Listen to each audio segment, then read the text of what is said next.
So before we ever had seances in candlelit parlors, we had fires in Salem. Women accused of witchcraft, of consorting with spirits, of knowing too much, of feeling too deeply, perimenopause. And for that, they were silenced, burned, buried, branded as dangerous for simply being in tune. And when I think about Salem, I don't just think about it as a historical event. I think about it as a cultural wound, because here's the thing about energy. Energy doesn't just disappear, as we know now. It lingers. And sometimes I wonder if the women of Salem didn't really disappear at all. Instead, they became kind of haunting in our collective psyche, a whisper across generations that says, we will rise again. The women burned in Salem became ghosts that would whisper to the mediums of the 1800s. About a century later, something fascinating happens. Women start speaking to spirits again, but this time they aren't being executed for it. They're being invited into parlors. The year is 1848, a small farmhouse in Hydesville, New York. And actually, this is something I always find interesting. Hydesville is not that far from me. In Western New York, and it's not far probably from Lilydale, which if you're listening and you've seen my Lilydale podcasts or you know Lilydale, it's the largest spiritual community in the US. So, wow, what an area to be living in, even though it's snowing here today. Thank you very much. It's March 13th, Friday the 13th. One of the most influential spiritual movements in modern history basically started literally my backyard. Two sisters claim they can communicate with spirits through knocks and tapping, and it was Kate and Maggie Fox. Now, whether those knocks were real, staged, misunderstood, historians still debate that. But here's what's fascinating about it. Those knocks started a movement. They were the knocks heard around the world. Within a few years, seances were happening all over the United States and Europe. And the people leading these gatherings, mostly women, housewives, widows, young women, people who normally would never be allowed to stand in front of a room and speak with authority. But suddenly they could, because now they were mediums, and the movement became known as spiritualism. Now, this is where the story gets really interesting, because when you look closely, spiritualism isn't just a paranormal movement. It's also a social movement. So picture a Victorian parlor, an old Victrola cranking, everybody dressed to the nines, candles lit, people sitting around a table. And in the center of the room, a woman in a trance, delivering messages from the other side. But what's really happening there isn't just communication with the dead, it's women fighting their voices, because 1800s, women couldn't vote. They often couldn't own property. And in the many religious spaces, they absolutely were not allowed to preach or teach publicly. But if a woman said, the spirit told me to speak, suddenly she had a platform. Spirits became kind of a loophole, a way for women to say things that they weren't otherwise allowed to say.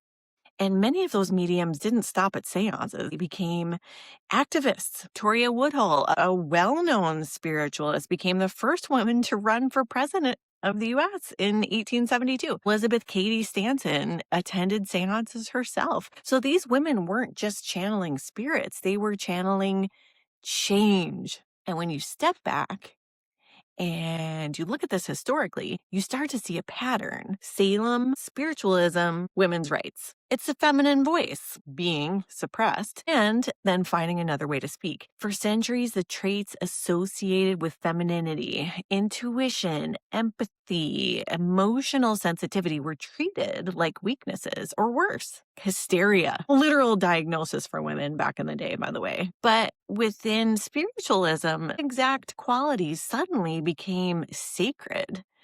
Emotion meant you were spiritually receptive.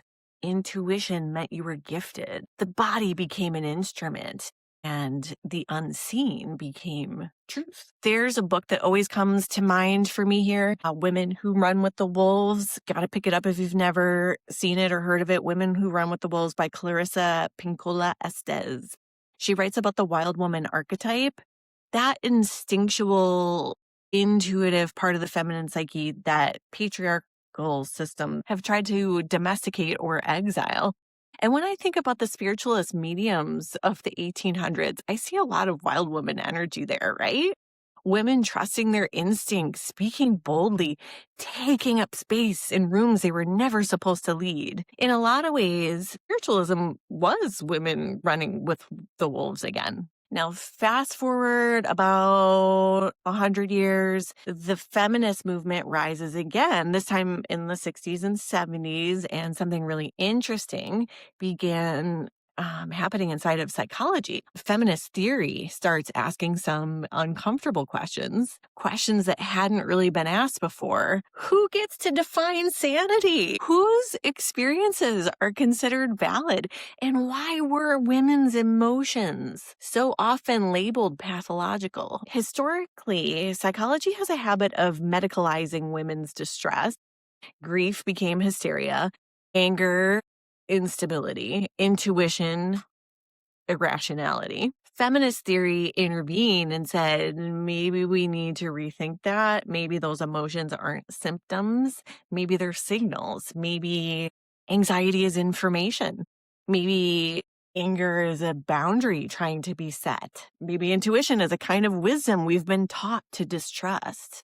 And this is where my therapist brain always makes an interesting connection, because when I'm doing trauma work with clients, especially EMDR or parts work, IFS, sometimes it feels a little like we are holding a seance, not in a paranormal sense, but in the sense that we're inviting forward voices of parts that have been silenced, parts of someone that were pushed down, mostly probably usually for survival reasons. Those parts were forgotten, exiled, the wounded child, the protective part, the memory that just keeps showing up like a ghost. And the work isn't about banishing those ghosts. It's about listening to them, understanding them, integrating them. In a strange way, therapy becomes a kind of modern seance of the psyche. You can still see echoes of this in history today, in modern witchcraft, in goddess circles, in spiritual feminism, in trauma-informed spaces that honor intuition and embodiment. People reclaiming ritual, reclaiming emotion, reclaiming the wisdom of the body, the witch, the medium, the therapist. Different languages, but often the same mission, helping people reconnect with parts of themselves that systems of power told them to suppress. And I wonder if the women of Salem would recognize what came after them, right? Like the mediums of Hydesville, the feminists of Seneca Falls, the therapists sitting quietly across from someone in an office today. Maybe it's all part of the same lineage, different forms of the same energy trying to rise. And maybe every time someone speaks a truth they were once afraid to say, another ghost gets a little bit freer. So I'll leave you with this question, Haunted Hearts. What parts of you were once burned, buried, or silenced that might be ready to rise again? Your intuition? Your anger? Your creativity? The voice you've been told is too much? Maybe those parts aren't problems. Maybe they're messages. Because when we listen to our ghosts, the ancestral ones, the emotional ones, the internal ones, we're not just communing with the past, we're healing it. Thank you for joining me on this journey through history, healing, and the haunted feminine. If this episode resonated with you, please share it with someone who might need it too. And remember, the ghosts we carry aren't here to scare us. They're here to remind us who we've always been. Until next time, Haunted Hearts, stay curious, stay kind, and stay haunted.